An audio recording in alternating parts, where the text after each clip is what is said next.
এরা চিন্তা করছে হাসিনার বিরুদ্ধে যেভাবে অ্যাকশনে কথা হচ্ছে, এখনো হাসিনার কথা বললে যদি আপনাদের চলে, আপনি চলে যান না, দিল্লিতে যান, এখনো হাসিনারে ভুলতে পারেন না। কি করে সেই দেশটার জন্য এই কথাগুলি জাতিকে বলতে হবে, ইমানের দাবি।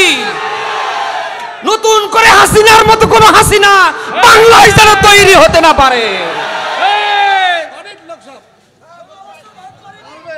সৌদি আরবের টাকায় ফাহাদ ইবনে আব্দুল আজিজ রহমতুল্লাহর স্মরণে 560টা মডেল মসজিদ এসেছে। নাম দেবার কথা ছিল ফাহাদ ইবনে আব্দুল আজিজের, নাম দিয়েছে বঙ্গবন্ধু শেখ মুজিবের। আপনি তো মনে করেছেন এই করেছে সেই করে, দেশটার 13টা বাদি ছেড়ে দিয়েছে। টাকা একজন আর বাবার নাম দিয়েছে আর একজন। জাতিকে এগুলো শোনাতে হবে না? কথা না বলে বুঝে কি করে? 18 মাসে তারা মেট্রো রেলের আয় দেখিয়েছে সর্বোচ্চ 20 কোটি।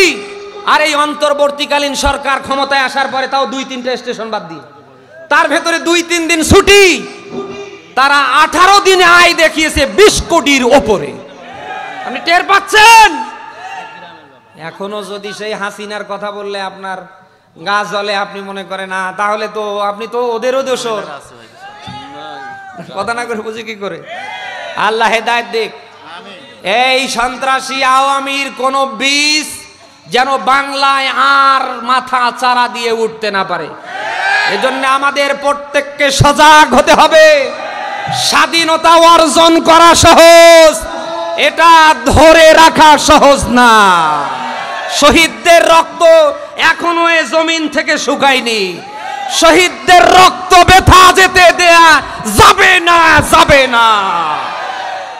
যারা খাও খাও করছেন একটু ধৈর্য ধরেন। এই 1.5 দশকে ঘোড়ার ঘাস কেটেছেন না, কিছুই তো সারতে পারেননি। উন্মুক্ত ময়দান একটা উপহার দিয়েছে, এখন শুরু হয়েছে খাও খাও খাও খাও।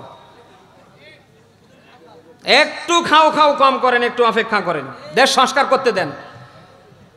কারণ ওরা এখনো ইউনিয়ন থেকে সর্বোচ্চ জায়গায়, এখনো ওরা খালি নির্বাচনের অপেক্ষায় আছে। নির্বাচন হয়ে গেলে 3 মাস ওরা আপনাদের ক্ষমতায় থাকতে দেবে না। না কথা না বলে বুঝি কি করে? শুধু পাচ্ছে না যে নির্বাচন হচ্ছে না, নির্বাচন হয়ে গেলে একটাও থাকবে না, সব বের হয়ে যাবে। যারা খাও খাও করছেন, একটাবার নিজের বিবেককে প্রশ্ন করেন তো। এই 1.5 দশকে যাদের কারণে ঘরে থাকতে পারেননি, বিদেশে পালিয়েছিলেন, আজ এই 1.5 দশক সময় অতিবাহিত করার পরে এখন এসে তাদেরকে আবার আশ্রয় দেওয়ার চেষ্টা করছেন। আপনি কি মানুষ? এই কথাগুলো জাতিকে শোনাতে হবে ভাই। নেক্সটে যেন হাসিনার মতো কোনো হাসিনা তৈরি হতে না পারে। নেক্সটে যেন কোনো জালিম, কোনো স্বৈরাচারীর মতো নব্য কোনো স্বৈরাচার বাংলার কোনো চেয়ারে আসতে না পারে। পারে পারে আপনারা প্রস্তুত আছেন তো? আল্লাহ যেন কবুল করে।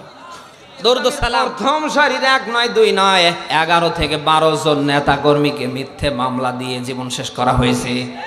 মরহুম শহীদ আল্লামা সাইদি রাহিমাহুল্লাহর মতো মানুষকে ইনজেকশন ফুজ করে তাকে দুনিয়ার থেকে বিদায় করা হয়েছে। এটি রাজনীতি।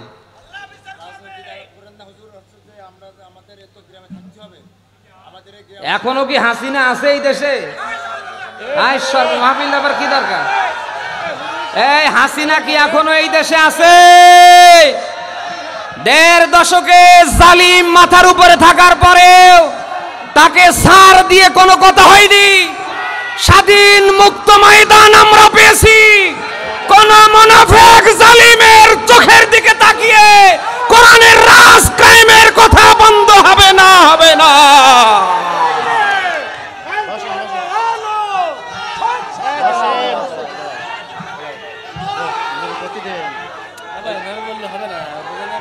জামাতে ইসলামীর কথা বললেও যদি আপনাদের রাজনীতি মনে হয়, এ কোরআনের মাহফিল না দিয়ে নম নম করা ভালো ছিল। বসেন আপনারা, বসেন বসেন।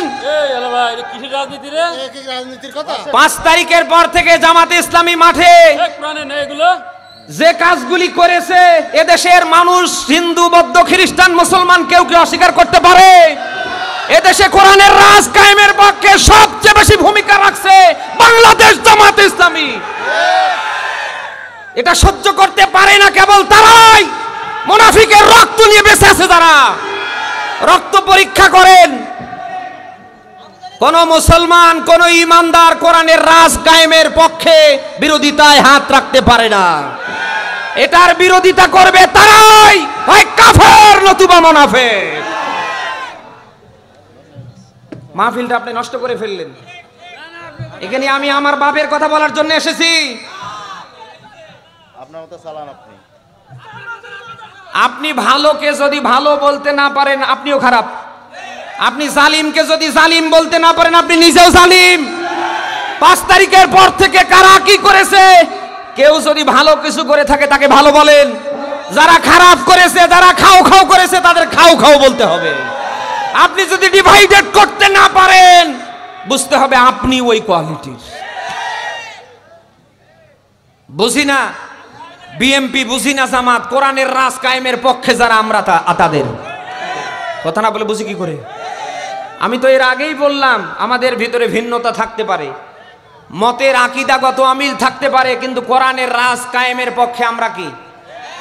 সবাই বলেন না কেন আমরা কি? আমি যে কথাই ছিলাম,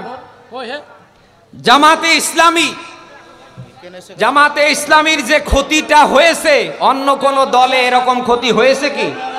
প্রথম সারির মরহুম শহীদ আল্লামা সাইদি রাহিমাহুল্লাহ সহকারে, মরহুম শহীদ মাওলানা মতিউর রহমান নিজামী সহকারে, মরহুম শহীদ কাদের মোল্লা সহকারে, কামরুজ্জামান সহকারে, মীর কাশেম আলী সহকারে প্রথম শ্রেণীর বড় বড় নেতৃবৃন্দকে মিথ্যে মামলা দিয়ে শেষ পর্যন্ত দুনিয়া থেকে বিদায় করা হয়েছে। এগুলো কি অস্বীকার করার মতো? এ কি ইতিহাস বলছি না এই 1.5 দশকে আপনার আমার চোখের সামনে হয়েছে? এই দলটাকে নিষ্ক্রিয় করবার জন্য, শেষ করবার জন্য হাসিনা এবং তার দোসররা সর্বাত্মক প্রচেষ্টা চালিয়েছে। এ কথা বলতেও যদি আপনি বলেন যে রাজনীতি হে এটা সেটা, এই মাহফিল না দিয়ে নমো নমো করা ভালো। কথা না বলে বুঝি কি করে? বাংলাদেশ জামাতি ইসলামীর কথা শুনলে আপনার জ্বলে কেন? হ্যাঁ কেন? জামাতি ইসলামী কোনো খাও খাও দল না। যত দল আছে আপনি এসে এখানে মিলান, কয় নাম্বার বাবার সন্তান আমি মিল করে দেব। যত রাজনীতিবিদ আছে, যত সংগঠন আছে সবগুলোতে খাও খাও কম বেশি আছে। একটা মাত্র দল, তার নাম জামাতে ইসলামী, যেখানে খাও খাও নেই। যার এক একটা নেতা হতে গেলে ওয়ার্ড পর্যায় থেকে, ইউনিয়ন থেকে, পৌরসভা, উপজেলা, জেলা, এরপরে বিভাগ, সর্বত্র জায়গায় হতে গেলে ওই খাও খাও করে হয় না। এখানে নীতি, নৈতিকতা, আদর্শ, পড়াশোনার মধ্য দিয়ে যোগ্যতা নিয়েই বসতে হয়। অন্যান্য দল চলে টাকার বস্তা নিয়ে, জামাতি ইসলামী চলছে নিজের বুক ভর্তি টাকা নিয়ে। বাংলাদেশে একটা সংগঠনের, একটা দলের একটা নেতাকে আপনি দেখান তার ইনকামের 5% তার দলকে দেয়। দেখান না আমার, দেখান না। ওই জন্য সাংবাদিক ইলিয়াস বলেছে না, যদি রাজনীতি থেকে খাওয়া দাওয়া বন্ধ হয়ে যায় বাংলাদেশে কোনো রাজনীতিবিদ জামাতি ইসলাম ছাড়া কাউকে খুঁজে পাওয়া যাবে না। সেই জামাতি ইসলামের কথা শুনলে আপনার এখনো জ্বলে কেন? ওপেনে জামাতি ইসলামের কথা হবে। এখানে আলেম যারা আছেন তারা মসজিদে জামাতি ইসলামের কথা ওপেন বলবেন। যারা বিরোধিতা করবে জুতো খুলে পেটাবেন। আর হাসিনা নেই যে প্রশাসনের ভয় করে আলেমরা কথা গোপন রাখবে। আগামীর বাংলাদেশ জামাতে ইসলামীর হাত ধরেই এদেশে কোরআনের পতাকা পাতপত করে উঠবে ইনশাআল্লাহ বলেন, ইনশাআল্লাহ বলেন। বিরোধিতা তো তারাই করছে 5 তারিখের পর থেকে কর্মকাণ্ডে নিজেকে শেষ করে ফেলছে যারা। 2 উপজেলার নির্বাচনী জনপ্রতিনিধি হওয়া তো দূরের কথা, এলাকার ওয়ার্ড পর্যায়ের মেম্বার, চৌকিদার হবার ভোট পর্যন্ত পাবে না। তারাই তো বিরোধিতা করছে। এই জন্য আলেম যারা আছেন আপনাদের দৃষ্টি আকর্ষণ করছি, মসজিদের মেম্বারে ওপেনে কথা হবে, আর কোনো গোপন না। হ্যাঁ, আপনি যখন ওপেনে কথা বলবেন মুনাফিক কারা তাদেরকে বুঝতে পারবেন। আপনি কথা শুনতেছেন, গোটা কোরআন শরীফে 2টা জাতির বিরুদ্ধে জিহাদের ঘোষণা আল্লাহ নিজে দিয়েছে। যেন তেন করে না, আমার আল্লাহ তাআলা কঠোর ভাবে দিয়েছে। একটা কাফের আর একটা মুনাফিক। আল্লাহ পাক বলেন, হে নবী, আপনি কাফের আর মুনাফিকদের বিরুদ্ধে জিহাদ করুন, ওয়াগলু আলাইহিম, কঠোরভাবে। কিভাবে? সবাই বলেন। কাফের আর মুনাফিকরা ইসলামের চূড়ান্ত দুশমন।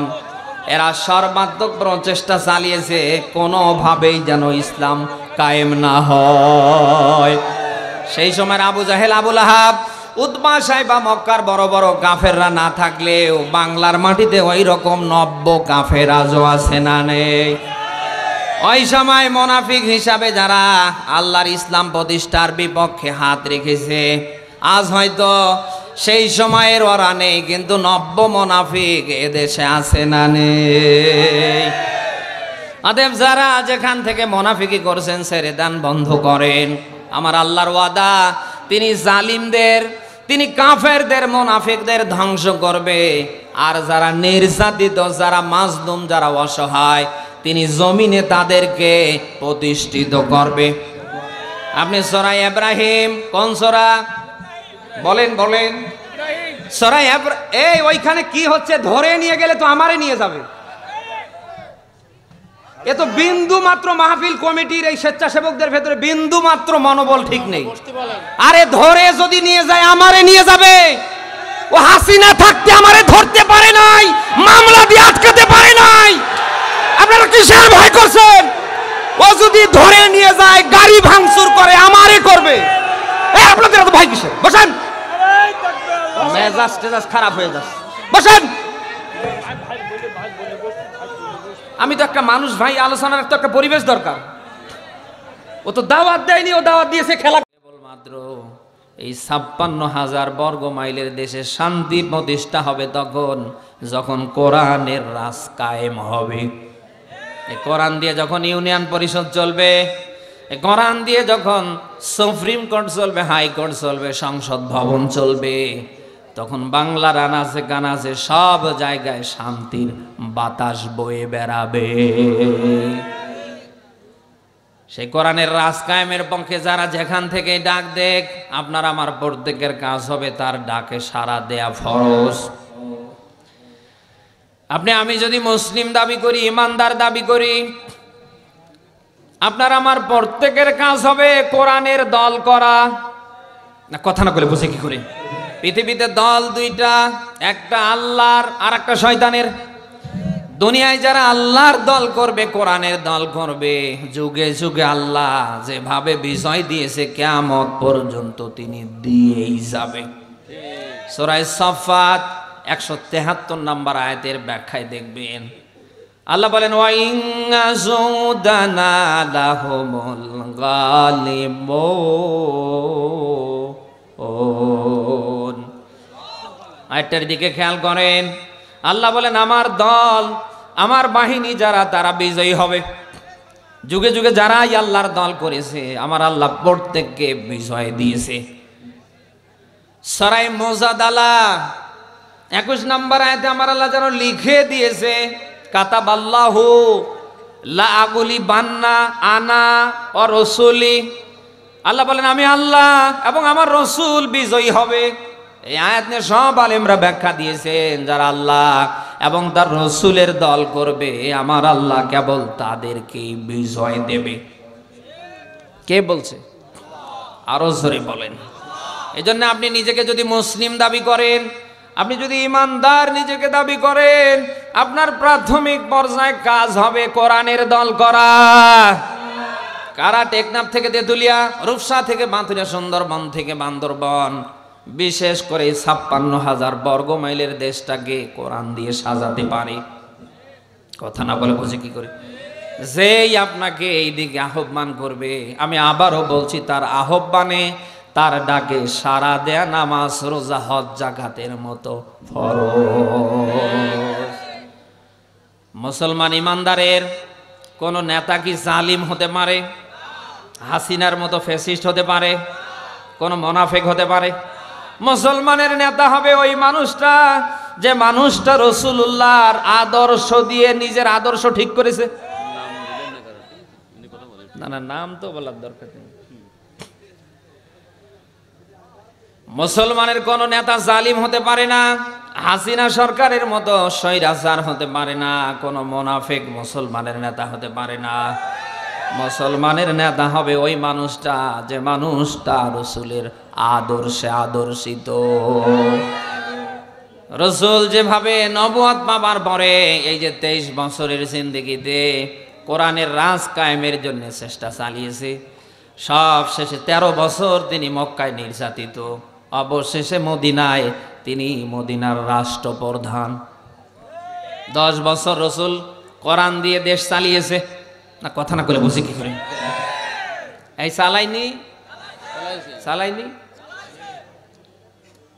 ঠিক একইভাবে রসুলের আদর্শের উপরে যারা আদর্শিত, যারা অবিচল, যারা এই দেশে কোরআন দিয়ে সমাজ চালাতে চায়, রাষ্ট্র চালাতে চায়, কেবল এরাই মুসলমানদের নেতা হবার যোগ্য।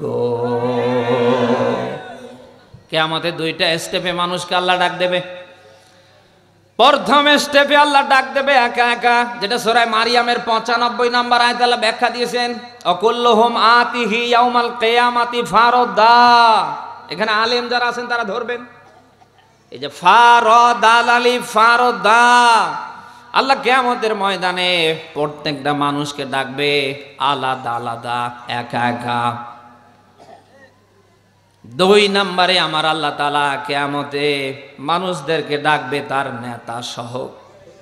ইয়াউমা নাদাউ কুল্লা উনাসিম বিইমামিহিম, বলেন আল্লাহু আকবার। এটা সূরা বানী ইসরাঈলের 71 নম্বর আয়াতে আছে। আল্লাহ পাক বলেন কিয়ামতের ময়দান যেদিন কায়েম হবে, প্রত্যেকটা নেতাকে ডাকা হবে তার দল বল সহকারে। এখন নেতা যদি স্বৈরাচার হাসিনার মতো হয়, নেতা যদি জালিম হয়, নেতা যদি মুনাফিক হয়, এ নেতা তো জান্নাতে যাবে? বলেন আপনি কোন নেতার পিছনে ছুটে জীবন শেষ করছেন? কোন নেতার সাপোর্ট নিয়ে আছেন?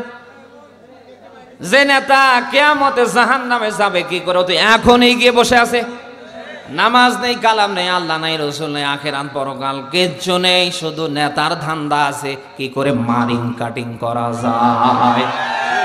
এই 1.5 দশকে যারা আমাদের মাথার উপরে ভর করেছিল, তাকান ওয়ার্ড পর্যায় থেকে সর্বোচ্চ জায়গা পর্যন্ত যারা যেখানে ধরা পড়েছে, হাজার হাজার কোটি টাকার দুর্নীতি,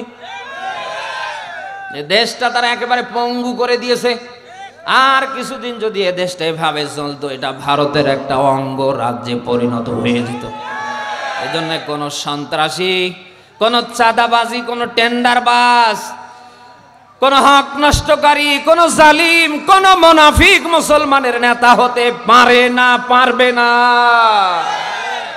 আমাদের নেতা হবে ওই মানুষটা যে মানুষটা রসুলের আদর্শে তৈরি, যে মানুষটার দলীয় কর্মসূচিতে থাকবে কোরআনের রাজ কি করে কায়েম করা যায়। বিশ্বাস করুন, এমন আদর্শের, এমন ন্যায় নীতির মানুষকে যদি আপনি আপনার জীবনে নেতা হিসাবে মানতে না পারেন, একরকম রাতে হয়ে যায় একরকম। আপনার চোখের সামনে দেখতে পাচ্ছেন এমন নেতা আপনার 5 তারিখের পর থেকে শুধু খাও খাও, এই কথা না বলে বুঝি কি করে? এমন নেতাই 1.5 দশকে মানছেন, সে দুর্নীতিতে লেটার পেয়েছে, যার নামে পেপার পত্রিকা গোটা বিশ্বে তৈরি হচ্ছে। এ কি আপনার নেতা হতে পারে? কোন দুর্নীতিবাজ, কোন স্বৈরাচার, কোন জালিম, কোন মুনাফিক মুসলমান ইমানদারের নেতা হতে পারে না, আগামীতে পারবে না।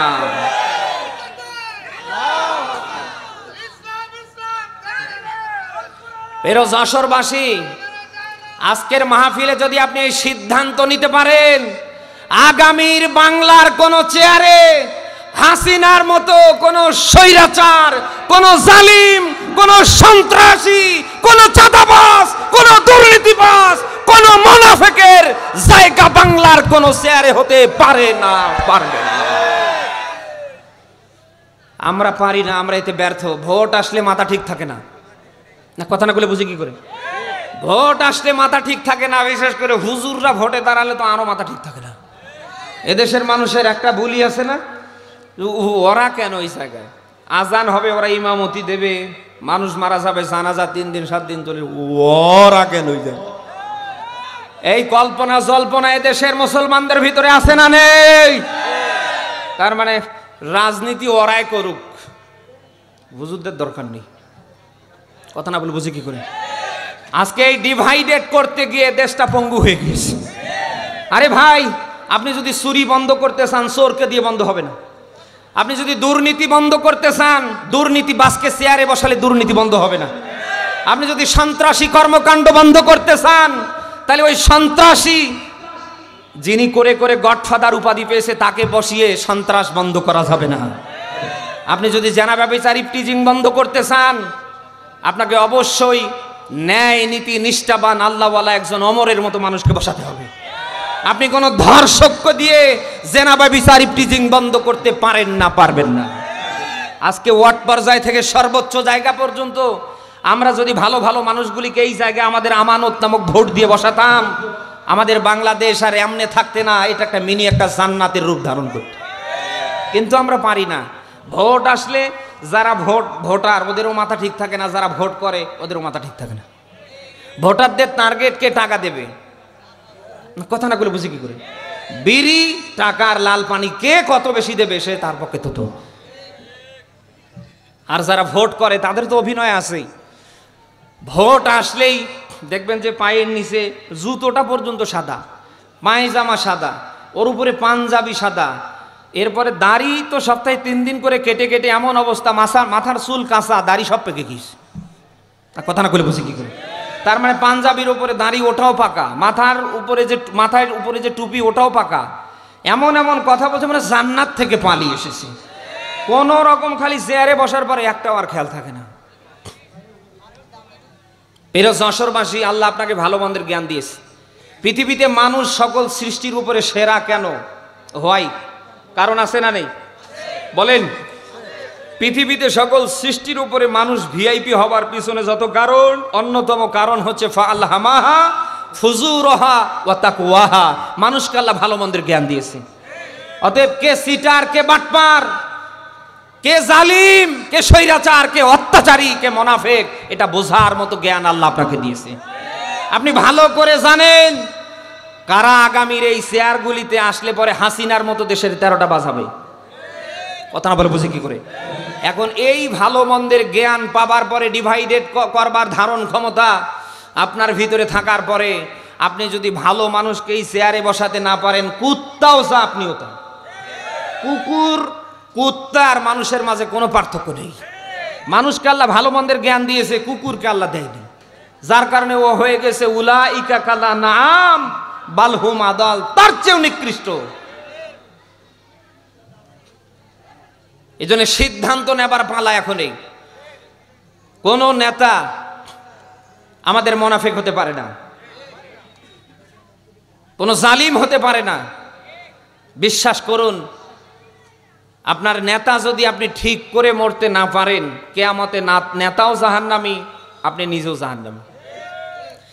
আপনি সূরা আহজাবের 66, 67, 68 3টা আয়াতের ব্যাখ্যায় দেখবেন আল্লাহ প্রথমে বলছেন ইয়াউমা তুকাল্লাবু ওজুহুহুম ফিন্নার। আল্লাহ বলেন কিয়ামতে যত ভণ্ড নেতার আবির্ভাব হবে, বের হবে, প্রত্যেকটাকে আমি জাহান্নামের আগুনে ঘুরিয়ে ঘুরিয়ে মারব। কি করবে? আরো জোরে বলেন। নেতার যত অনুসারী তারা ডাক দেয়া বলবে অকালু রাব্বানা ইন্না সাদাতানা ওয়া কুবারানা ফাদাল্লুনা সাবিলা। বলেন আল্লাহু আকবার। নেতার অনুসারীরা ডাক দেয়া বলবে রব্বুল আলামিন, আমরা এই নেতাদের, মুরব্বিদের আমরা আনুগত্য করেছিলাম, যারা আমাদেরকে পথভ্রষ্ট করেছিল। আল্লাহ যত শাস্তি দিবা, জাহান্নামে যত আযাব দিবা, আমাদের সে ওদেরকে ডাবল দাও। এই যে রব্বানা আতিহিম দিফাইনি মিনাল আযাবি ওয়াল আনহুম লানান কাবীরা। আল্লাহ আজকে যত শাস্তি দিবা, যত আযাব দিবা, আমাদের সে ওই নেতারে ডাবল দাও। কারণ এই নেতার পিছনে স্লোগান দিতে গিয়ে আমাদের জীবনটা আমরা ইসলামের বিরুদ্ধে কাটিয়েছি। এই নেতার ইশারা ইঙ্গিতে হাজার হাজার নিরপরাধ মানুষকে মিথ্যে মামলা দিয়ে আয়না ঘর পর্যন্ত আমরা রেখেছি। রব্বুল আলামিন এই নেতার কারণে আজ আমাদের এই অবস্থা। যত শাস্তি দিবা আমাদের সে ওই নেতারে ডাবল দাও। এই জন্য আপনার প্রাথমিক পর্যায়ে কাজ হবে নেতা ঠিক করা। আগামীর বাংলাদেশ কোরআন দিয়ে চলবে, আগামীর বাংলাদেশ হবে কোরআনের বাংলাদেশ। এই পক্ষে যারাই ডাক দেবে আপনার আমার প্রত্যেকের কাজ হবে ওই পক্ষে রায় দিয়ে, সমর্থন দিয়ে, জান আর মাল দিয়ে পাশে থাকা। কোরআনুল কারীমের ৬,২৩৬টি আয়াতে কারিমা আপনি বিসমিল্লাহর বা থেকে নাসের সিন পর্যন্ত মিলিয়ে দেখবেন, এমন কোনো কথা আল্লাহ তাআলা এভাবে স্পেশালি ভাবে বলেননি তোমরা এই কাজটা করলে পরে জাহান্নাম থেকে বাঁচতে পারবে। দুইটি জিনিস আল্লাহ স্পষ্ট করে তামাম পৃথিবীর মানুষের কাছে দিয়েছেন। আল্লাহ পাক বলেন তোমরা যদি দুনিয়ায় আমি আল্লাহর সাথে ব্যবসা করতে চাও, আমি আল্লাহ কি তোমাদের একটা ব্যবসার সন্ধান দিব না যে ব্যবসা করলে পরে তোমরা সবাই জাহান্নামের আযাব থেকে বাঁচতে পারবে। ব্যবসা কি? তুমিনুনা বিল্লাহি ওয়া রাসূলিহি ওয়া তুজাহিদুনা ফি সাবিলিল্লাহি বিআমওয়ালিকুম ওয়া আনফুসিকুম যালিকুম খায়রুল লাকুম ইন কুনতুম তা'লামুন। বলেন আল্লাহু আকবার। আল্লাহ পাক বলেন ব্যবসা হচ্ছে তোমরা আমি আল্লাহর উপরে ঈমান আনবে, আমার রাসূলের উপরে ঈমান আনবে, আর জান আর মাল দিয়ে আমার রাস্তায় জিহাদ করবে। কে বলছে? আল্লাহ। আরো জোরে বলেন। কোরআনের রাজ এমনি কায়েম হবে না। আমার মতো আলেমরা পার্লামেন্টের ৩০০ আসনে এমনি যাবে না। আপনাকে আমাকে মুজাহাদা করতে হবে, এর জন্য আপনাকে জান দিতে হবে, এর জন্য আপনাকে মাল দিতে হবে। এমনি এমনি কোরআনের রাজ বাংলায় কায়েম হবে না। এটা কায়েম করার পেছনে চাই জান, চাই মাল। দুইটা জায়গায় আল্লাহ পাক এই কথাগুলো দিয়েছেন। কোথাও আল্লাহ তাআলা জানের কথা আগে দিয়েছেন, যেমন সূরা তাওবার 111 নম্বর আয়াতে আল্লাহ জানের কথা আগে দিয়েছেন। আবার সূরা সফ 9, 10, 11, 12 এই আয়াতের ভেতরে আল্লাহ তাআলা বিশেষ করে 11 নম্বর আয়াতে আল্লাহ তাআলা মালের কথা আগে দিয়েছেন। এমনি এমনি কোরআনের সমাজ রাষ্ট্র কায়েম হবে না, কোরআনের রাজ এমনি কায়েম হবে না, ভালো মানুষগুলি এমনি ক্ষমতার শেয়ার পাবে না। এর জন্যে চাই জিহাদ। এই জন্য দিতে হবে জান, দিতে হবে মাল। রাজি আছেন? কারা মাল জান, জান মাল দিয়ে কোরআনের রাজ কায়েম করার পক্ষে দেখি লিল্লাহে তাকবীর। আল্লাহ যেন কবুল করে। দুইটা জিনিস কোরআন শরীফে খুব খেয়াল করে দেখবেন।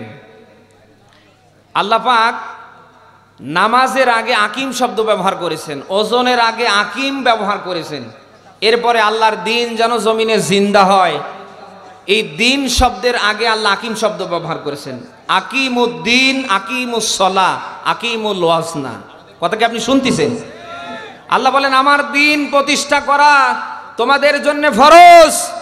ওয়ালা তাতাফাররাকু ফি, এ নিয়ে তোমরা মত পার্থক্য করো না। কে বলছে? আরো জোরে। অন্যান্য জায়গায় দলাদলি থাকতে পারে, ভিন্নতা থাকতে পারে, আকীদাগত মত পার্থক্য থাকতে পারে। কোরআনের রাজ বাংলায় কায়েমের জন্য যারা কাজ করছে, এই কোরআনের রাজ কায়েমের পক্ষে কারোর কোন ধরনের ওজর, আপত্তি, ভিন্নতা থাকার কথা না। যে যে দলেই করেন কোরআনের রাজ কায়েমের ব্যাপারে সবাই আমরা এক। বলেন আগামীর বাংলাদেশ গড়ার পর্যায়ে যার যা আকীদা আছে অসুবিধা নাই, কোরআনের রাজ কায়েমের পক্ষে আমরা সবাই এক। আমরা যদি সারা বাংলাদেশ থেকে দৃঢ় প্রতিজ্ঞা করতে পারি আগামীর বাংলাদেশ হবে কোরআনের বাংলাদেশ, আগামীর বাংলাদেশ হবে হযরতে ওমর রাদিয়াল্লাহু তাআলা আনহুর উত্তরসূরিদের বাংলাদেশ। যে বাংলাদেশে বৈষম্য থাকবে না, চুরি থাকবে না, টেন্ডারবাজি থাকবে না, দুর্নীতি থাকবে না, জেনা ব্যভিচার থাকবে না, এটা মিনি একটা জান্নাতে পরিণত হবে।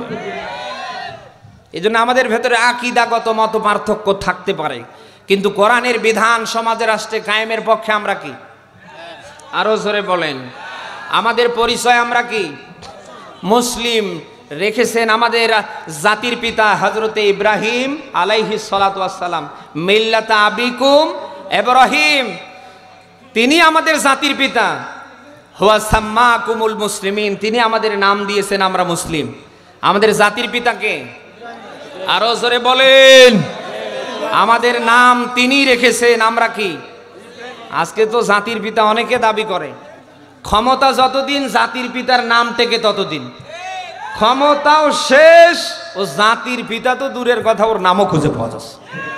আমরা এমন কোনো পেপার বাদ ছিল না যেখানে ওর নাম না ছিল। ক্ষমতাও শেষ, কোথাও খুঁজে পাওয়া যাচ্ছে না। এমনকি বিদ্যুৎ বিলে ছিল, এখন ওটাও খুঁজে পাওয়া যাচ্ছে। ইব্রাহিম আলাইহিস সালাম কি ওই মানুষের বানানা জাতির পিতা? সিলেক্ট কার? কে সিলেক্ট করেছেন? তিনি নির্বাচিত কার? আল্লাহ তাআলা নিজেই নির্বাচিত করেছেন। 50টারও অধিক পরীক্ষা ইব্রাহিমের জীবনে আল্লাহ দাঁড় করেছিলেন। প্রত্যেকটা পরীক্ষায় 100তে 100 পেয়ে ইব্রাহিম আলাইহিস সালাম পাশ করেছেন। এইজন্য ইব্রাহিম আলাইহিস সালামের নামের শেষে খলিল, নামের শেষে কি? গোটা কোরআন শরীফে 2 জন মানুষের আদর্শকে আল্লাহ তামাম পৃথিবীর মানুষের জন্য আদর্শ মডেল করে দিয়েছেন, তার ভিতরে ইব্রাহিম আলাইহিস সালাম একজন। আপনি সূরা মুমতাহিনার 4 নম্বর আয়াতে পাবেন, কদ কানাত লাকুম উসওয়াতুন হাসানা ফি ইব্রাহিম। আল্লাহ বলেন, আমার ইব্রাহিমের জীবনীতে তোমাদের জন্য আমি আল্লাহ আদর্শ রেখে দিলাম। ইব্রাহিম আলাইহিস সালাম আমাদের জন্য কি? সবাই বলেন আদর্শ। কারণ ইব্রাহিম আলাইহিস সালাম যতবার আল্লাহর পরীক্ষার সম্মুখীন হয়েছেন, তিনি শতভাগ পাশ করেছেন। আল্লাহ শুধু বলেছেন ইব্রাহিম এটা করো, সঙ্গে সঙ্গে ইব্রাহিম করতে। বলেন বলেন বলেন।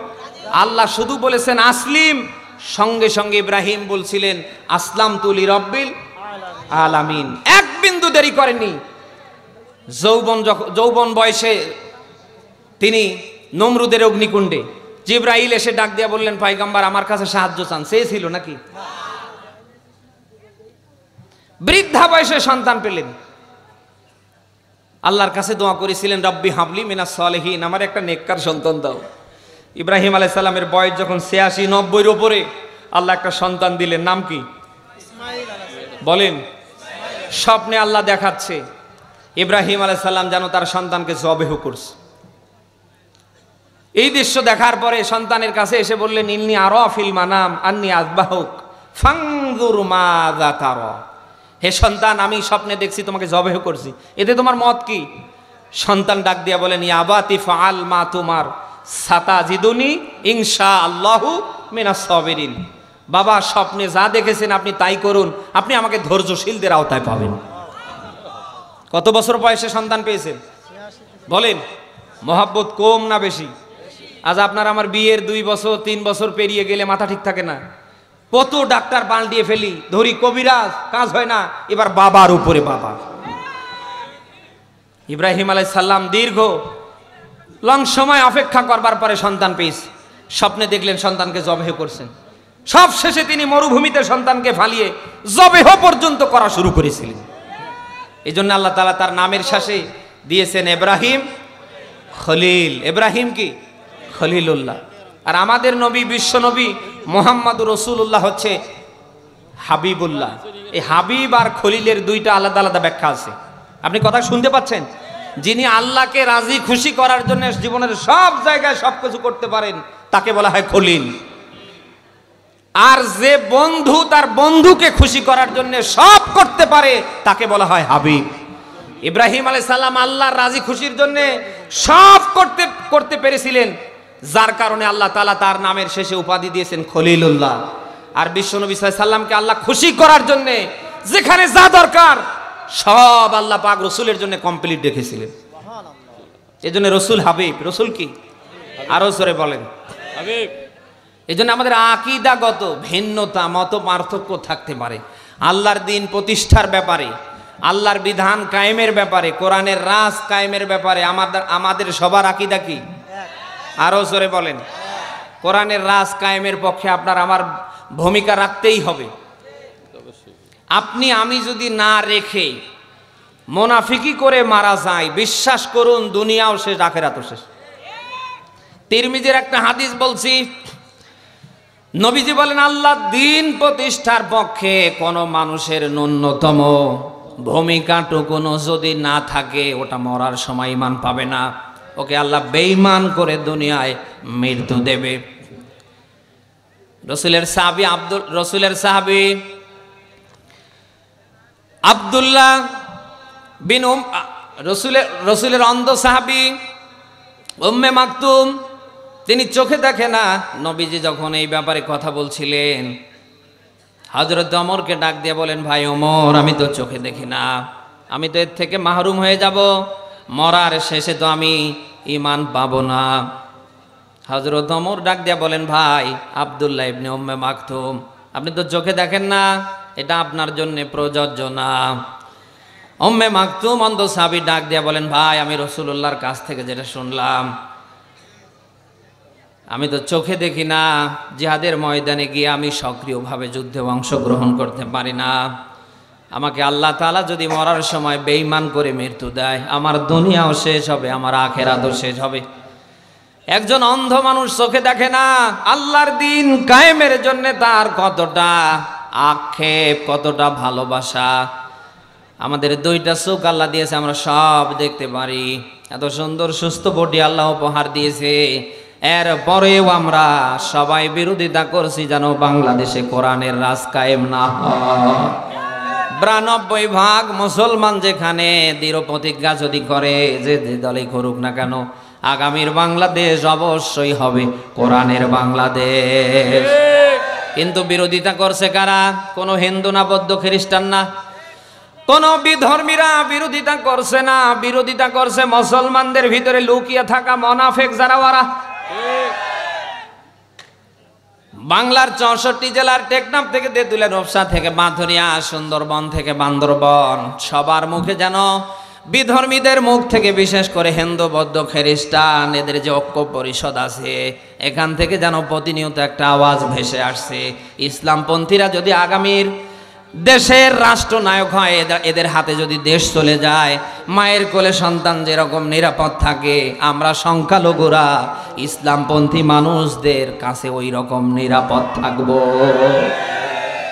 আজ হিন্দুরা, বৌদ্ধরা, খ্রিস্টানরা তাদের জায়গা থেকে কোরআনের রাজ কায়েমের পক্ষে সাপোর্ট দিচ্ছে, তারা বুঝিয়ে দিচ্ছে আমাদের জনসমর্থন, আমাদের রায় আছে। বিরোধিতা করছে কারা? মুসলমানের ঘরে জন্ম নিয়ে নামের আগে মুহাম্মদ, নামের শেষে হোসেন মিয়া লিখে মুনাফিকের পাঠ করছে যারা। সূরা নিসার 61 নম্বর আয়াতের ব্যাখ্যা আপনি দেখবেন, আল্লাহ পাক এখানে বলেন, হে নবী, কোরআনের রাজ কায়েমের জন্য আমার বিধান জমিনে, সমাজে, রাষ্ট্রে জিন্দার পক্ষে যখন আপনি ডাক দেবেন, বিশেষ করে মুনাফিক যারা, তখন তারা আপনার থেকে আলাদা হয়ে যাবে। ওয়া ইযা কিলা লাহুম তাআলাউ ইলা মা আনজালাল্লাহু ওয়া ইলার রাসূলি রাআইতাল মুনাফিকিনা ইয়াসুদ্দুনা আনকা সুদুদা। আয়াতটার দিকে খেয়াল করেন, আল্লাহ পাক বলেন, হে নবী, যখনই আপনি মুনাফিকদেরকে ডাকবেন, তাআলাও, এদিকে আসো। এই এখানে আলেম যারা আছেন তারা বুঝবেন, আপনার কথা কি শুনতেছেন? আল্লাহ বলেন, হে নবী, যখনই আপনি মুনাফিকদেরকে বলবেন, তাআলাও, এদিকে আসো, ইলা মা আনজালাল্লাহু ওয়া ইলার রাসূল, আল্লাহ যেটা আমার উপরে নাজিল করেছে তার দিকে আসো। এ দিয়ে সমাজ চালাই, রাষ্ট্র চালাই, এর রাজ কায়েম করি। হে নবী, আপনি তখনই দেখবেন মুনাফিক যারা, তখন আপনার থেকে ওরা আলাদা হয়ে গিয়েছে। কথা না বলে বুঝি কি করে? আজ 5 তারিখের পর থেকে কোরআনের রাজ কায়েমের পক্ষে যখন, আমি নাম ধরছি না, কারণ নাম নিলেই অনেকে সহ্য করতে পারে না। এই বাংলাদেশের সবচেয়ে বড় নির্যাতিত একটা দল, নাম বাংলাদেশ জামাতে ইসলামী। বিএমপিও নির্যাতিত, কিন্তু এত না। এক কথা না বলে বুঝি কি করে? এই দলটাকে পঙ্গু করে দেবার জন্য, শেষ করে দেবার জন্য এই 1.5 দশকে হাসিনা এবং তার দোসররা সর্বাত্মক প্রচেষ্টা চালিয়েছে। মরে যাচ্ছে, আজরাইল ঘর পাক খাচ্ছে, ধরবে ধরবে ভাব। তারও 2-1 দিন আগে নির্বাহী আদেশে প্রজ্ঞাপন জারি করে তাদের বৈধ রাজনীতি নিষিদ্ধ করেছে। কোন দলের এত বড় ক্ষতি হয়েছে আমার জানা নেই। অন্যান্য দলের যতই ক্ষতি হোক, কিন্তু জামাতে ইসলামীর মতো ক্ষতি হয়নি। জামাতে ইসলামীর প্রথম সারির 1 নয় 2 নয় 11 থেকে 12 জন নেতা কর্মীকে মিথ্যে মামলা দিয়ে জীবন শেষ করা হয়েছে। মরহুম শহীদ আল্লামা সাইদি রাহিমাহুল্লাহর মতো মানুষকে ইনজেকশন ফুজ করে তাকে দুনিয়ার থেকে বিদায় করা হয়েছে। এটি রাজনীতি।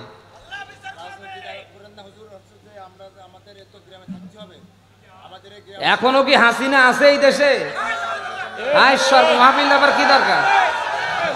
এই হাসিনা কি এখনো এই দেশে আছে? 1.5 দশকে জালিম মাথার উপরে থাকার পরেও তাকে ছাড় দিয়ে কোনো কথা হয়নি। স্বাধীন মুক্ত ময়দান আমরা পেয়েছি। কোন মুনাফিক জালিমের চোখের দিকে তাকিয়ে কোরআনের রাজ কায়েমের কথা বন্ধ হবে না, হবে না।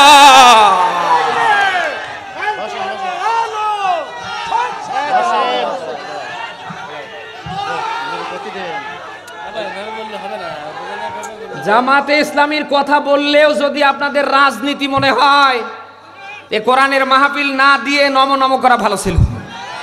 বসেন আপনারা, বসেন বসেন। 5 তারিখের পর থেকে জামাতে ইসলামী মাঠে যে কাজগুলি করেছে, এদেশের মানুষ হিন্দু বৌদ্ধ খ্রিস্টান মুসলমান কেউ কেউ অস্বীকার করতে পারে। এদেশে কোরআনের রাজ কায়েমের পক্ষে সবচেয়ে বেশি ভূমিকা রাখছে বাংলাদেশ জামাতে ইসলামী। এটা সহ্য করতে পারে না কেবল তারাই, মুনাফিকের রক্ত নিয়ে বেঁচে আছে যারা। রক্ত পরীক্ষা করেন, কোন মুসলমান কোন ইমানদার কোরআনের রাজ কায়েমের পক্ষে বিরোধিতায় হাত রাখতে পারে না। এটার বিরোধিতা করবে তারাই, হয় কাফের নতুবা মুনাফিক। মাহফিলটা আপনি নষ্ট করে ফেললেন। এখানে আমি আমার বাপের কথা বলার জন্য এসেছি। আপনি ভালোকে যদি ভালো বলতে না পারেন, আপনিও খারাপ। আপনি জালিমকে যদি জালিম বলতে না পারেন, আপনি নিজেও জালিম। 5 তারিখের পর থেকে কারা কি করেছে, কেউ যদি ভালো কিছু করে থাকে তাকে ভালো বলেন, যারা খারাপ করেছে, যারা খাও খাও করেছে তাদের খাও খাও বলতে হবে। আপনি যদি ডিভাইডেড করতে না পারেন, বুঝতে হবে আপনি ওই কোয়ালিটির। বুঝি না বিএমপি, বুঝি না জামাত, কোরআনের রাজ কায়েমের পক্ষে যারা আমরা তাদের কথা না বলে বুঝি কি করে? আমি তো এর আগেই বললাম, আমাদের ভিতরে ভিন্নতা থাকতে পারে, মতের আকীদাগত আমিল থাকতে পারে, কিন্তু কোরআনের রাজ কায়েমের পক্ষে আমরা কি? সবাই বলেন না কেন আমরা কি? আমি যে কথাই ছিলাম, জামাতে ইসলামী, জামাতে ইসলামীর যে ক্ষতিটা হয়েছে, অন্য কোন দলে এরকম ক্ষতি হয়েছে কি?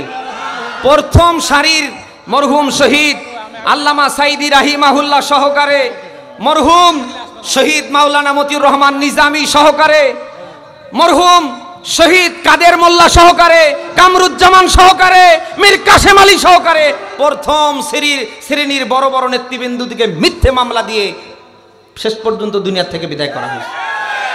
এগুলো কি অস্বীকার করার মতো? এ কি ইতিহাস বলছি না এই 1.5 দশকে আপনার আমার চোখের সামনে হয়েছে?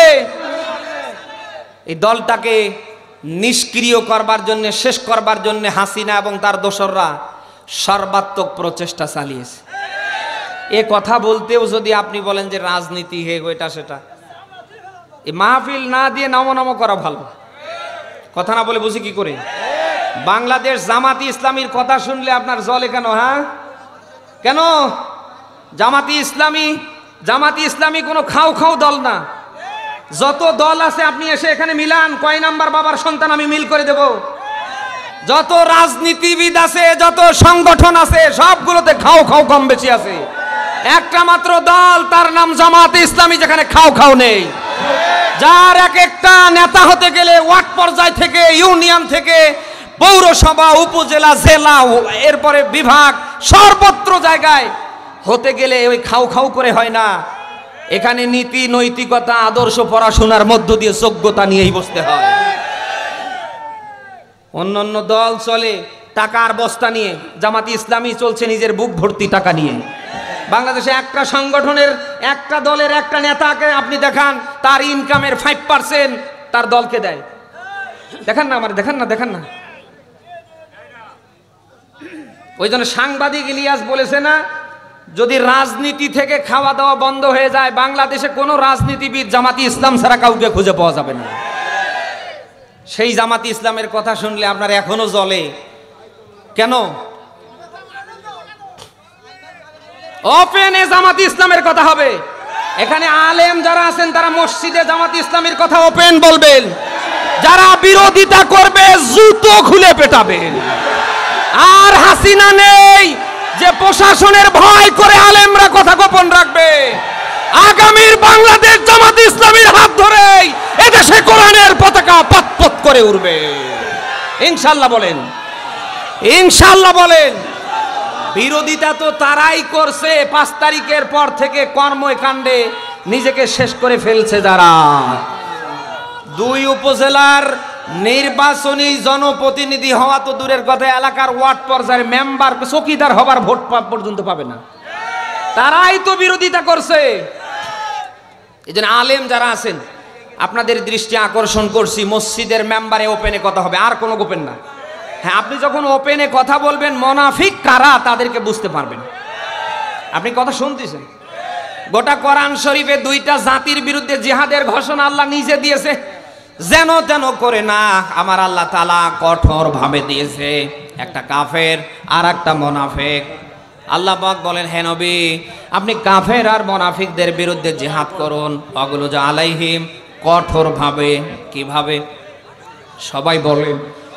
কাফের আর মুনাফিকরা ইসলামের চূড়ান্ত দুশমন। এরা সর্বাত্মক প্রচেষ্টা চালিয়েছে কোনোভাবেই যেন ইসলাম কায়েম না হয়। সেই সময় আবু জাহেল, আবু লাহাব, উতবা, সাইবা, মক্কার বড় বড় কাফেররা না থাকলেও বাংলার মাটিতে ওই রকম নব্য কাফের আজও আছে না নেই? ওই সময় মুনাফিক হিসাবে যারা আল্লাহর ইসলাম প্রতিষ্ঠার বিপক্ষে হাত রেখেছে, আজ হয়তো সেই সময়ের ওরা নেই, কিন্তু নব্য মুনাফিক এদেশে আছে না নেই? অতএব যারা যেখান থেকে মুনাফিকি করছেন ছেড়ে দেন, বন্ধ করেন। আমার আল্লাহর ওয়াদা, তিনি জালিমদের, তিনি কাফেরদের, মুনাফিকদের ধ্বংস করবে। আর যারা নির্যাতিত, যারা মাজলুম, যারা অসহায়, তিনি জমিনে তাদেরকে প্রতিষ্ঠিত করবে। আপনি সূরা ইব্রাহিম, কোন সূরা বলেন বলেন? সূরা এই ওইখানে কি হচ্ছে? ধরে নিয়ে গেলে তো আমারে নিয়ে যাবে। এ তো বিন্দু মাত্র মাহফিল কমিটির এই স্বেচ্ছাসেবকদের ভেতরে বিন্দু মাত্র মনোবল ঠিক নেই। আরে ধরে যদি নিয়ে যায় আমারে নিয়ে যাবে। ও হাসিনা থাকতে আমারে ধরতে পারে নাই, মামলা দিয়ে আটকাতে পারে নাই।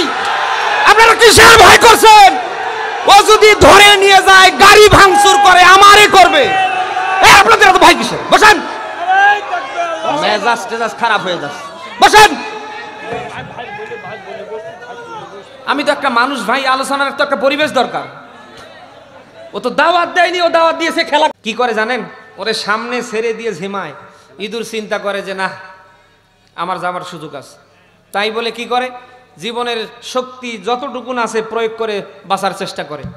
বিড়াল আদৌ কিন্তু ঘুমায় না, আবার ধরে নিয়ে এসে রাখে।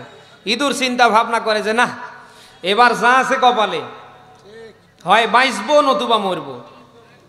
বিড়াল কি নেই? বিড়াল তামাশা দেখছে, ওকে নিয়ে খেলা করছে।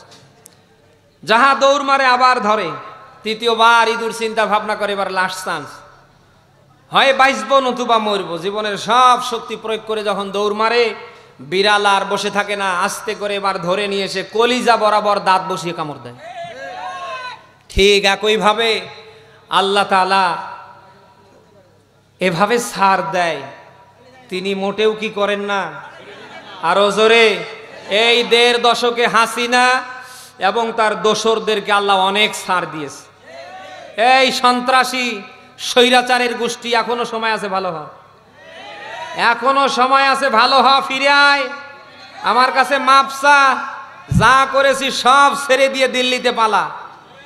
এই 1.5 দশকে অনেক সুযোগ আল্লাহ দিয়েছে, কিন্তু এই সুযোগ তারা কাজে লাগাতে পারেনি। যত আল্লাহ ছাড় দিয়েছে ওরা তাতই ওদের ভিত আরো মজবুত করেছে। কথা না বলে বুঝে কি করে? ওরা এমন হয়ে গেল শেষে আমেরিকাকেও আর মানে না। কথা না বলে বুঝে কি করে? যারা মোরল, যাদের ইশারা ইঙ্গিতে একটা দেশ ধ্বংস হয়, বালির চরের মতো আর একটা দেশ তৈরি হয়, সব শেষে তারা ক্ষমতা দেখালো, আমরা ওদেরকেও আর মানি না। আপনি টের পাচ্ছেন? অনেক সুযোগ আল্লাহ বিড়ালের মতো ইঁদুরকে যেভাবে দিয়েছে আল্লাহ ওভাবে এই স্বৈরাচারের দোসরদের গোষ্ঠীদেরকে আল্লাহ দিয়েছে। এই স্বৈরাচারের দোসররা, জালিমের বংশধররা এখান থেকে বের হয়ে আয়। কিন্তু এরা না, এরা যতদিন যত সুযোগ পেয়েছে তত বেশি মানুষের উপরে জুলুম, অত্যাচার, টর্চার করবার চেষ্টা করেছে। আজ জনমানবে, আজ সব জায়গায় আল্লাহ তাআলা তাদেরকে সন্ত্রাসী বলে চিহ্নিত করে রেখেছে। আগামীর প্রজন্ম জানবে বাংলাদেশ আওয়ামী নামে যে একটা দল, এটা সন্ত্রাসী একটা দল, এটা দুর্নীতিবাজ একটা দল। যে দলের নেতা কর্মীরা এই ছিল, এই ইতিহাস কি ভুলে যাবে? বলেন, নমরুদের ইতিহাস এখন দেশের মানুষ, বিশেষ করে আলেমরা বলে না? ফেরাউনের ইতিহাস বলে না? আবরাহা, সাদ্দাত, আবু জাহেল, আবু লাহাবের ইতিহাস এদেশের আলেমরা মানুষকে শোনায়, কিন্তু প্র্যাকটিক্যালে এদেশের মানুষ ওই রকম নমরুদ, ফেরাউনের মতো স্বৈরাচার, জালিমের পতন দেখেই আছে এখন পর্যন্ত। কথা না বলে বুঝি কি করে? আমরা এতদিন উপমা দিতাম নমরুদের, ফেরাউনের, সাদ্দাদের, কিন্তু বর্তমান আমরা নিজের চোখে দেখতে পেলাম ওদের মতো হলে আল্লাহ কি করতে পারে। কথা না বলে বুঝি কি করে? এই জন্য আল্লাহ ছাড় দেয়। তিনি কি করেন না জানো? আরো জোরে।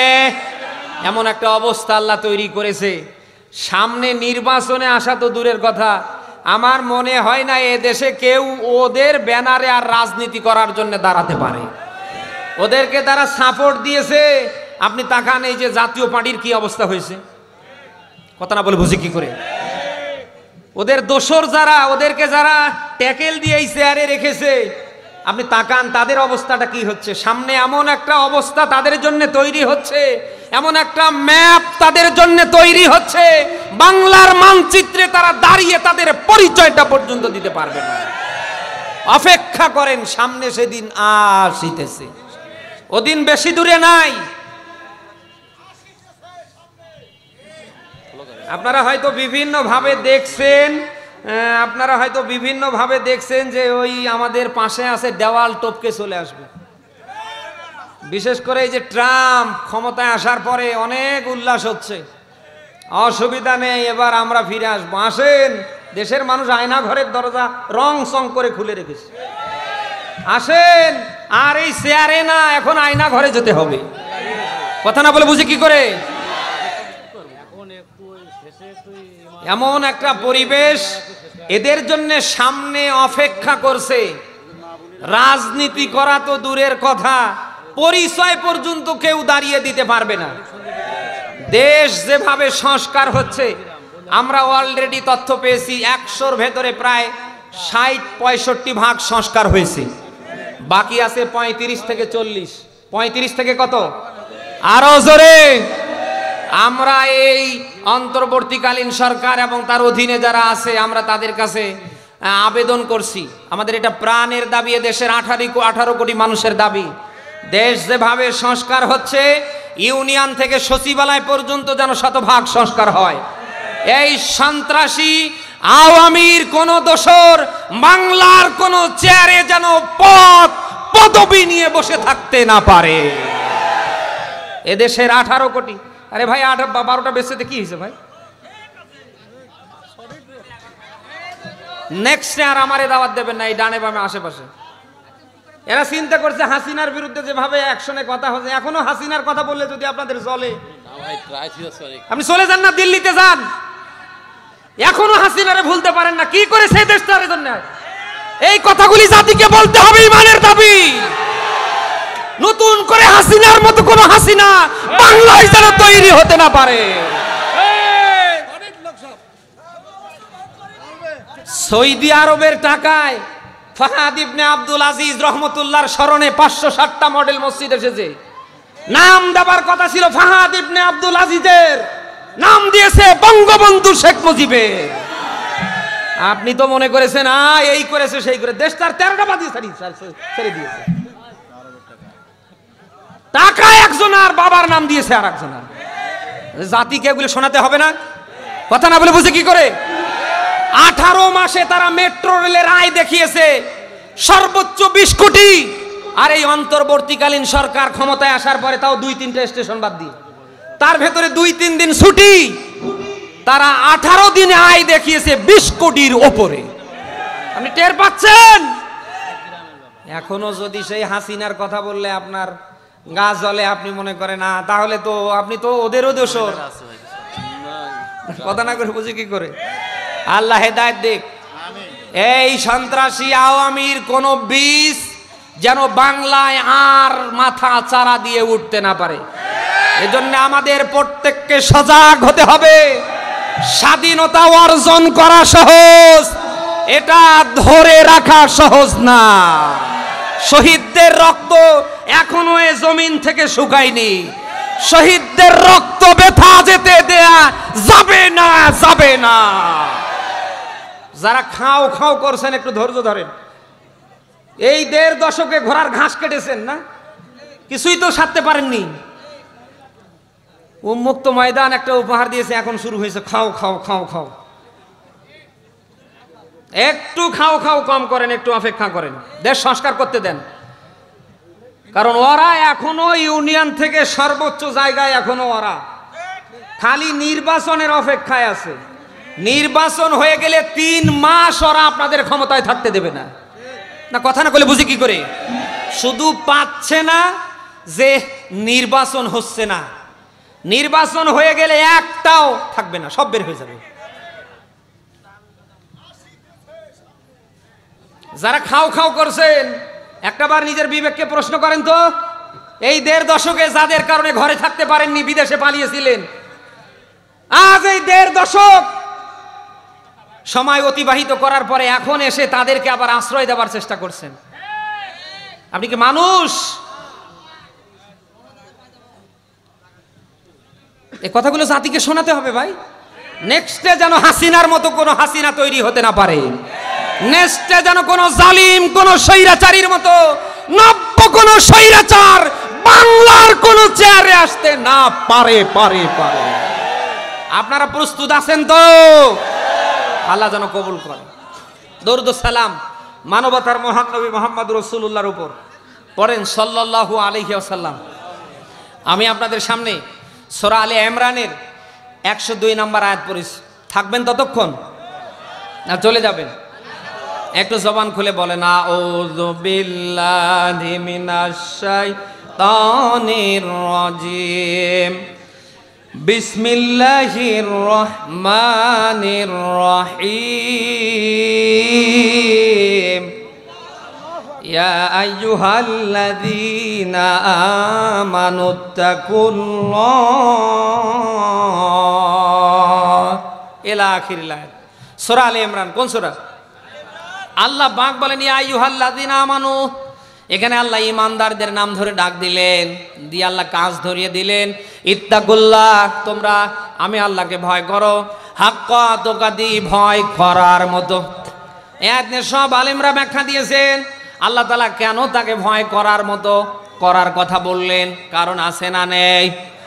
আল্লাহ ভালো করে জানে পৃথিবীতে মানুষ যদি তাকে ভয় করার মতো করতে পারে, অন্তত হাসিনা এবং তার দোসরদের মতো কেউ বাংলাদেশে আর হতে পারবে না। বলেন বিডিআর বলেন, দেশের জনপ্রশাসনে যারা আছে তাদের দিয়ে মানুষের ভিতরে শতভাগ ভয় প্রতিষ্ঠা করা যায় না। তাদের দিয়ে অন্যায় থেকে মানুষকে শতভাগ ফেরানো যায় না। কোন মানুষ যদি আল্লাহর ভয় অন্তরে নেবার মতো নিতে পারে, ওই মানুষটার হাত দ্বারা, জবান দ্বারা, তার কর্ম দ্বারা কোনো অন্যায় হবার কথা না। এই ভয়ের কথা একবার নয়, দুইবার নয়, গোটা কোরআন শরীফে প্রায় 10 পারার মতো আল্লাহ ভয় সংক্রান্ত কথা দিয়েছে।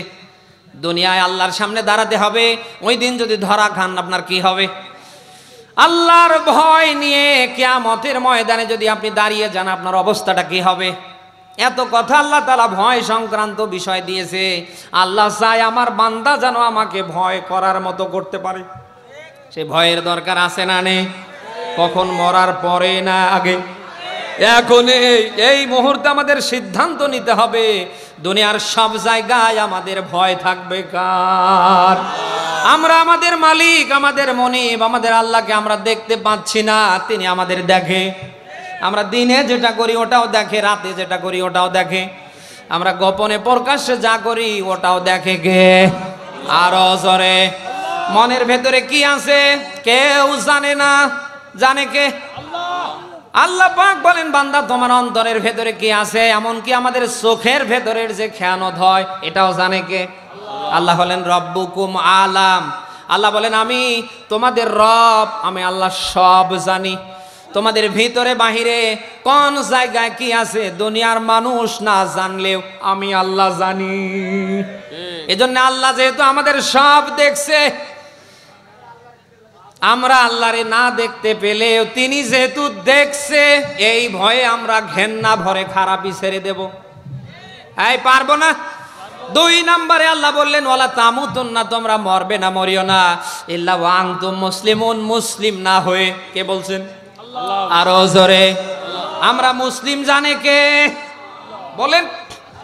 আল্লাহ ভালো করেই জানে আমাদের আগা কাটা আছে, আমরা গরুর গোশত জম্মের খাই, আমাদের নামের আগে মোহাম্মদ, নামের শেষে হোসেন মিয়া রহমান, এগুলো আল্লাহ দেখে না?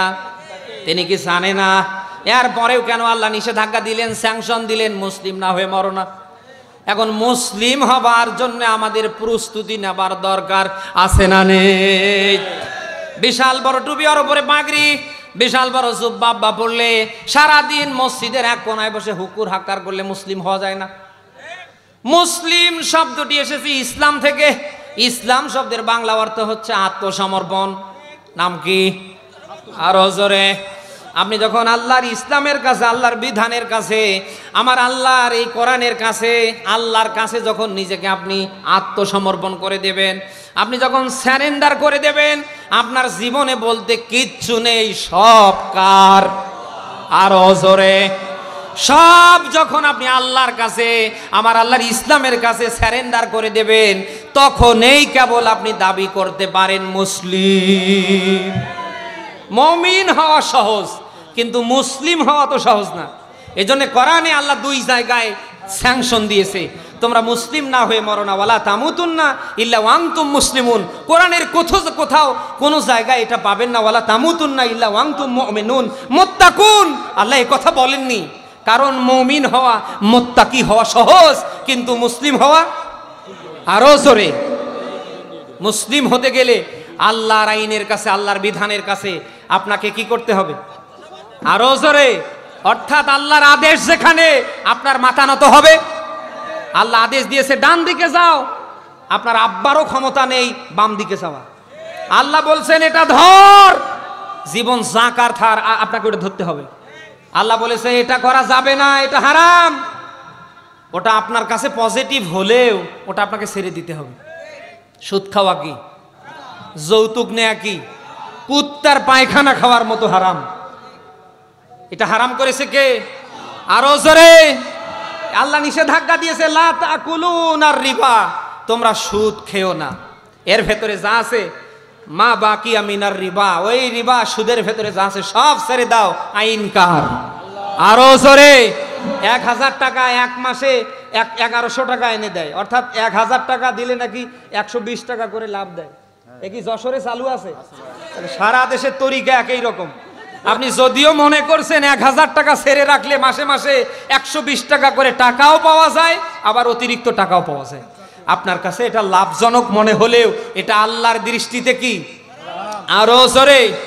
আপন মাকে বিয়ে করা যেমন কি, মায়ের সাথে জেনা করা যেমন, ঠিক সুদ খাওয়াও, তারপরে বিয়ের সময় মোহরানার পরিবর্তে যৌতুক আদায় করে নেওয়াও এরকম কি? জীবন জাকার থাকে, ওগুলো করা যাবে না। আপনার জীবনে কোনো স্বাধীনতা নেই, এ কথাই আল্লাহ তাআলা বলছেন তোমরা মুসলিম না হয়ে মরো না। আমরা যেন আমাদের জীবনের সব কিছু আল্লাহর রাহে ইব্রাহিম আলাইহিস সালামের মতো বিলীন করতে পারি। পারবো না ইনশাআল্লাহ? আল্লাহ যেন কবুল করে, বলেন আমিন। অনেক মা বোনরা এসেছে, মা বোনরা এখন পুরুষের তুলনায় অনেক আসে, এসে লাভ কি? লাভ কি আমারে বলেন? মা বোনদের যা করার কথা তা তো হচ্ছে না। অধিকাংশ মা বোনদের ভেতরে খোঁজ নেন নামাজ কালাম কিচ্ছু নেই, পর্দা নেই, শুধু আছে রমজান মাসের রোজা। রোজা রাখার ব্যাপারে ওরা চ্যাম্পিয়ন, কথা না বলে বুঝে কি করে? রোজা রাখার ব্যাপারে ওরা পারদর্শী, অনেক অনেক বেশি। অনেক মা বোন এসেছে, তাকান নামাজ নেই, পর্দা নেই, হয়েছে মমতাজের মতো, নাম নিতে লজ্জা হয়। অনেক মা বোন এখানে এসেছে, স্বামীকে স্বামী বলে দাম দিতেই চায় না। স্বামী যদি বলে ডানে যাও, উল্টো দিকে বামে যায়, কথা না বলে বুঝে কি করে? স্বামী ভালো কাজের কথা বললে রাগ করে, ভালো কোনো কাজের ব্যাপারে তাগিদ দিলে রাগ করে লাভ দিয়ে বাবার বাড়ি চলে যায়, সব শেষে চলে যায় গার্মেন্টসে। আমি তো বাংলাদেশের গার্মেন্টসগুলো জরিপ করে, বিভিন্ন ফ্যাক্টরি জরিপ করে দেখছি, অধিকাংশ মা বোনরা এই কোয়ালিটির। স্বামী ভালো লাগে না, এখন ভালো লাগছে ওই গার্মেন্টসের সুপারভাইজার।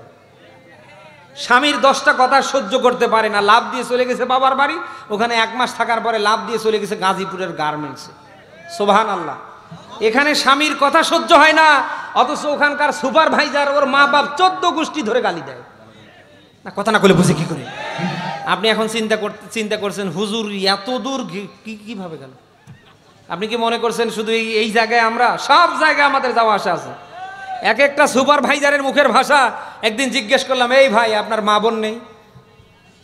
তখন বললো, হুজুর আমার মা বোন আছে, সবে ঠিক আছে, কিন্তু আমার যে কাজ, এই গালি ছাড়া এ কাজ বুঝে নেওয়ার কোনো মেডিসিন এদেশে নেই। আপনি স্বামীর 10টা কথা সহ্য করতে পারেন না, লাভ দিয়ে চলে যান, ওখানে 14 গোষ্ঠী ধরে গালি দেয়, ওখানে সহ্য করেন। মা বোন যারা এসেছেন, কোরআনের মাহফিলে এসেছেন, কিছু নিয়ে যান। নামাজ পড়া যে আল্লাহর হুকুমে ফরজ, ঘর থেকে বের হবার সময় পর্দা করে ঘর থেকে বের হওয়া ওই আল্লাহর হুকুমে ফরজ। এবার আসেন, রোজা রাখা যে আল্লাহর হুকুমে ফরজ, স্বামীর কথা মতো নিজের জীবনটা চালানো ওই আল্লাহর হুকুমে ফরজ। রোজা ছেড়ে দিলে যেমন গুনাহ হয়, নামাজ ছেড়ে দিলে যেমন গুনাহ হয়, স্বামীর আনুগত্য না করলে, স্বামীর কথা মতো না চললে ওই রকম গুনাহ হয়। কিন্তু আমার দেশের মায়েরা সব করতে রাজি, স্বামী মানতে রাজি না। না যদিও যশোরে নেই বাংলাদেশের, আমি জানি এই যশোরের মা বোনরা অনেক আল্লাহওয়ালা। হ্যাঁ, মা বোন যারা এসেছেন, যেহেতু আপনাদের নিয়ে কথা বলছি, একটু হক আদায় করে যাই। তিরমিজির একটা হাদিস বলছি, নবীজি বলেন, স্বামীর সন্তুষ্টিতে মহান আল্লাহর সন্তুষ্টি। আপনার স্বামী যদি আপনার উপরে রাজি আর খুশি থাকে, মহান আল্লাহ আপনার উপর রাজি আর খুশি থাকবে। স্বামী যদি আপনার উপরে নারাজ হয়ে যায়, সরাসরি আল্লাহ আপনার থেকে মুখ ফিরিয়ে নেয়। আপনি যতই কালা বোরকা পরেন, যতই হাতে পায়ে কালা মোজা লাগান, স্বামী যদি নারাজ থাকে, আল্লাহ স্বয়ং আপনার উপরে নারাজ। এই অবস্থায় যদি আপনি মারা যান, আপনাকে আল্লাহ দায়ুস হিসাবে মরণ দেবে। মা বোন যারা এসেছেন, এই জন্য আপনার দৃষ্টি আকর্ষণ করছে, আপনি কখনো স্বামীকে কষ্ট দেবেন না। আল্লাহ স্বামীকে আপনার জন্য পরিচালক করেছেন। কেন করেছেন? সে আপনার ভর পোষণ দেবার যোগ্যতা রাখে। সূরা নিসার 34 নম্বর আয়াতে নারীদের ব্যাপারে আল্লাহ ব্যাখ্যা দিয়েছেন, আর রিজালু কাওয়ামুনা আলান নিসা। আল্লাহ বলেন, নারীদের আমি পরিচালক দুনিয়ার পুরুষদের বানিয়েছি। সুবহানাল্লাহ বলতে পারেন না?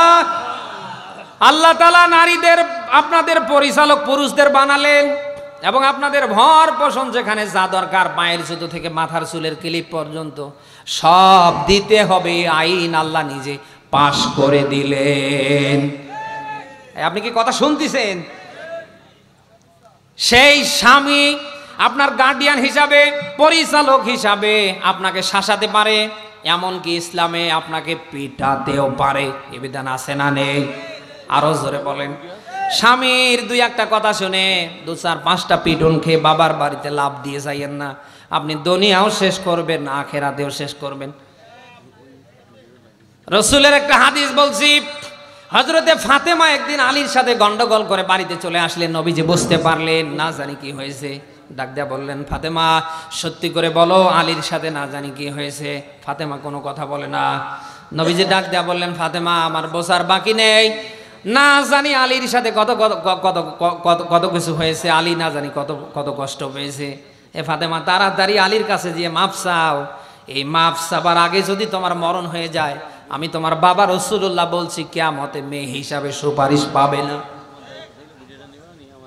বিশ্বনবী মুহাম্মদুর রাসূলুল্লাহর মতো মানুষ তার মেয়ের ব্যাপারে যদি স্বামীর গুরুত্ব বোঝাতে গিয়ে এমন ডিরেকশন দিতে পারে, ও মা ও বোন, এখানে যারা মা বোন হিসাবে এসেছেন আমি আপনাদের দৃষ্টি আকর্ষণ করছি, স্বামীকে এতদিন যা করেছেন আজকে মাফ চেয়ে নেন, আর নিয়ত করেন আর স্বামীর সাথে এরকম করব না। আল্লাহ যেন মাদেরকে এই যোগ্যতা বুঝটা দান করে, বলেন আমিন। একজন স্ত্রীর কাছে স্বামীর মর্যাদা পাহাড় পর্বতের সমান। রাসূলুল্লাহর একটা হাদিস বলছি, স্ত্রী নামাজে দাঁড়িয়েছে, সেটা যদি ফরজ নামাজ হয়, মনে করেন এশারের নামাজ পড়তে 5 থেকে 7 মিনিট সময় লাগে। কয় মিনিট? মসজিদে 8 থেকে 10 মিনিট সময় লাগে, নিম্নে ধরলাম 5 থেকে 6 মিনিট। এখন স্বামী বেচারা রাতের বেলা বাহির থেকে এসেছে, বাজার থেকে এসেছে, স্ত্রী নামাজে নামাজ পড়ছে, এশারের ফরজ নামাজ। স্বামী বেচারা দরজায় এসে নক দিচ্ছে। স্ত্রীর কাজ হবে নামাজটাকে সংক্ষেপ করা। না, আমার কথা বোঝেন নেই। ফরজ নামাজ জানতে যদি থাকে, স্ত্রীর কাজ হবে নামাজটা তাড়াতাড়ি শেষ করা। আর যদি নফল সুন্নাহ ওয়াজিব অন্য নামাজে থাকে, নামাজ ছেড়ে দিয়ে দরজা খুলে স্বামীকে আপন করে নেয়া। স্ত্রীর কাছে স্বামীর মর্যাদা কম না বেশি? যেখানে ফরজ নামাজ সংক্ষেপ করবার কথা, অন্য নামাজ ছেড়ে দিয়ে স্বামীকে ঘরে নেবার কথা, সেই মা সে বোন আজ স্বামীকে স্বামী বলে মানতেই চায় না। এক একজনার মুখের ভাষা 14 গোষ্ঠী ধরে গালি দেয়। গোলামের বেটা গোলাম, অমুকের বেটা তমুকের বেটা, মুখে লাগাম লাগাম লাগাম লাগান। লাগামহীন কথা স্বামীর সাথে কখনো করবেন না। রসুল বলছেন স্ত্রী মারা যাবার পরে স্বামী বেচারা যদি হাত উঠিয়ে বলে আল্লাহ আমার স্ত্রী ভালো ছিল, সঙ্গে সঙ্গে স্ত্রীর জীবনের সব গুনাহ আল্লাহ মাফ করে দেয়। কত বড় পাওয়ারফুল কথা! সেই স্বামীকে আপনি দেখতে পারেন না, আপনি খান গরম গরম, আর সব পচা সরা, এই যে ঠান্ডা আসছে না, সব ঠান্ডা খাবার স্বামীর জন্য রেখে দেবে। হয়তো আপনি মনে করতেছেন হুজুরে গোপন তথ্য কোনে পায়। হুজুরের কাছেও এই কোয়ালিটি আছে না নেই? হ্যাঁ, আজীবনটা শুধু আনো আনো, একটু আনতে দেরি হলে সব শেষ। না, কথা না বলে বুঝে কি করে? এত কিছু দিলেন, জীবনটাই শেষ করে দিলেন, কোনো নাম পাবেন না। বলছে তুমি কি দিয়েছো আমারে? ও অমুক অমুক দেয় তমুক দেয়। না, কথা না বলে বুঝে কি করে? জীবনটাই শেষ করলেন, কোনো নাম নেই। সামান্য একটু স্বার্থের আঘাত হলেই, হ্যাঁ অমুকের আব্বা অমুকের অমুক তমুক এসে অমুককে অমুক জায়গাত নিয়ে যায়, তমুক জায়গাত নিয়ে যায়। তুমি এমন পরা কপাল আমার, এমন স্বামী পাইছি। এই আমি কি বানিয়ে বলছি? বিশেষ করে 2টা কারণে মহিলারা কিয়ামতে জান্নাতে যাবে। কয়টা কারণে? আর বিশেষ করে 2টা কারণে মহিলারা জাহান্নামী হবে।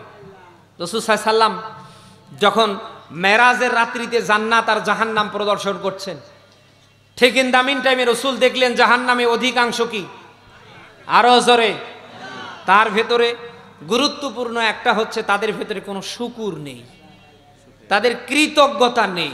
স্বামী যতই দিক, ওদের যতই হোক, ওদের ভেতরে কি নেই? কৃতজ্ঞতা নেই। স্বামী যদি মাসে 30,000 কেন 1,30,000 টাকাও ইনকাম করে, স্ত্রীর মুখে কখনো শুনবেন না যে সে সর্বোচ্চ বেতনের চাকরি করে। না, কথা না বলে বুঝি কি করে? আপনার সামনে সে খোটা দেবে, তুমি কয় টাকা পাও? ওই অমুকের আব্বু তোমার সে ডাবল। কথা না বলে বুঝি কি? আপনি জুতো কিনে, যত দামি জুতো কিনে দেন, আপনাকে যে এই জুতো দিয়ে অন্যের জুতোর তুলনা দেবে, কারণ এরা হলো বাকার জাত। নাসাইর একটা হাদিস আছে না, রাসূল সাল্লাল্লাহু আলাইহি সাল্লাম বলছেন নারীদেরকে আদম আলাইহিস সালামের বাম পাশের বাঁকা পাঁজর দিয়ে তৈরি করা হয়েছে। এরা সৃষ্টিগত দিক দিকেই কি?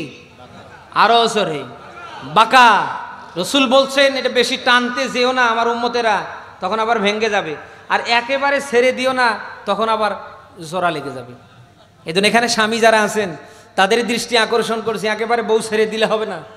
বউ পর্দা করে না, নামাজ পড়ে না, ইসলামের ফরজ বিধান মানে না, আর আপনি আল্লাহর অলি হয়ে মসজিদে হুক্কুর হাক্কার করেন, আপনার এই অলিগিরির 4 পয়সার দাম নেই। আগে নিজে বাঁচো, এরপরে কি করো, আহালকে বাঁচাও। এটা কোরআনের থিওরি। আগে নিজে বাঁচো, এরপরে আহালকে বাঁচাও। এর নাম ইসলাম। বউ নামাজ পড়ে না, পর্দা করে না, ইসলামের বিধিবিধান মানে না, অথচ নিজে সামনের কাতারে ইমামের পিছন ছাড়া নামাজ আদায় করে না। আপনার এই সেজদার দাম 4 পয়সা আল্লাহর কাছে নেই। এই জন্য এখানে স্বামী বেচারা যারা আছেন, আপনাদের দায়িত্ব হবে আপনার স্ত্রী যেন কালকে থেকে পর্দা করে, 5 ওয়াক্ত নামাজ পড়ে, রমজান মাসে রোজা রাখে, আপনি স্বামী আপনাকে যেন মূল্যায়ন করে। এই জ্ঞানগুলি দেবার দায়িত্ব আপনার। কার? যদি আপনি না দেন, আপনার স্ত্রীর কারণে কিয়ামতের ময়দানে আপনি ধরা খাবেন, কারণ আপনার স্ত্রীর ব্যাপারে কিয়ামতে আল্লাহ ধরবে। মা বোন যারা এসেছেন, আপনাদের দৃষ্টি আকর্ষণ করছে, আপনারা এই কাজগুলি করবেন, এবং সেই সাথে আপনাদের কলিজার টুকরো সন্তান সন্ততি যারা আছে তাদেরকে পারলে কোরআন শেখাবেন, তাদের জীবনে দ্বীন তুলে দেবেন। যে সন্তানের জীবনে কোরআন থাকবে, যে সন্তানের জীবনে দ্বীন থাকবে, তাকে আল্লাহ অনেক অনেক মেধাবী করে দুনিয়ায় টিকে রাখবে। এই যে মাদ্রাসার উদ্যোগে আজকের মাহফিল, পারলে এই মাদ্রাসায় পাঠিয়ে সন্তানকে কোরআনের হাফেজ বানাবেন, পারলে এখানে সন্তানকে পাঠিয়ে কোরআন শেখাবেন। এরপরে স্কুলে দেন আপত্তি নেই, কলেজে দেন আপত্তি নেই, আপনি সর্বোচ্চ জায়গায় আপনার সন্তানকে পাঠান, আমার কোনো আপত্তি নেই। কিন্তু আপত্তি সর্বপ্রথম এক জায়গায়, আপনার সন্তান যেন প্রাথমিক স্তরে গড়গড় করে আল্লাহর কোরআন পড়তে পারে। মারা যাবার পরে এই মাদ্রাসার কোনো ভাড়া হুজুর, ওই মসজিদের, এই যশোরের কোনো ভাড়া হুজুর দিয়ে যেন আপনার জানাজা দিতে না হয়। আপনার সন্তান যেন আপনার লাশ নিয়ে জানাজার নামাজটা আদায় করতে পারে। ওই মায়ের চেয়ে ভাগ্যবান মা পৃথিবীতে আর কোন মা হতে পারে, যে মায়ের ইন্তেকালের পরে সন্তান নিজ হাতে জানাজা আদায় করতে পারে। মা বোন যারা এসেছেন, আমি হুজুর ভাড়া 5,000 টাকা আগে নিয়েছি, আরো না হলে 20,000 টাকা নেবো, এরপরে যাব। কথা না করলে বুঝি কি করে? আমি কিন্তু ভাড়া, আমি ভাড়া। আপনার ইন্তেকালের পরে আমি আপনার জানাজা নিয়ে দাঁড়ালে, কবরের পাশে দাঁড়িয়ে দোয়া করলে, এটা আল্লাহ নিতেও পারে, নাও পারে। কিন্তু আপনার সন্তানকে যদি এই মাদ্রাসায় পাঠিয়ে আপনি যদি কোরআন শেখাতে পারেন, দ্বীন তুলে দিতে পারেন, মাগো আপনি দুনিয়ায় থাকবেন না, আপনার সন্তান আপনার লাশ নিয়ে দাঁড়াতে দেরি, আপনার জীবনের গোনাহ আল্লাহ মাফ করতে দেরি না। কারণ আপনার লাশ সামনে নিয়ে আপনার সন্তান যতটুকুন কম্পিত হবে, ভীত সন্ত্রস্ত হবে, আমি হুজুর ততটুকুন হব না। যদিও আপনার 3 দিন 7 দিন 40 দোয়া করতে হয়তো নাকের ফাঁকা জায়গা দিয়ে একটু কান্নার ভান আমি করতে পারি, এর বেশি না। কিন্তু বাস্তবতায় কিন্তু এটা আসল কান্না না। না, আমি পাগল নাকি? আমি আপনার জন্য, আপনার পরিবারের জন্য আমি কান্না করব? আমি অতটুকুন করি যাতে মানুষ বুঝতে পারে যে না, কিছু একটা হচ্ছে। কোন হুজুর কি কারোর জন্য কান্না করে? কোন ঠেকায় কান্না করবে আমরা বলেন তো? কান্নার ভান করে, একটু দোয়া একটু বাড়িয়ে দেয়, যাতে আরো বেশি করে ওই পরিবারের মোহাব্বত হুজুরের উপরে আসে। গোপন তত্ত্ব ফাঁস করে দিলাম, তাই বলে আবার দাওয়াত দেওয়া বন্ধ করিয়েন না। হুজুরদেরকে বেশি করে খাওয়াবেন, হুজুরদের সাথে মহব্বত বাড়াবেন, ভালোবাসা বাড়াবেন। কিয়ামতে হুজুরদের সাথে আল্লাহ জান্নাতে যাবার ব্যবস্থা করে দেবেন। আমি আর সামনে কথা না বাড়িয়ে কথাটুকুন এখানেই শেষ করছি। সকলে সুস্বাস্থ্য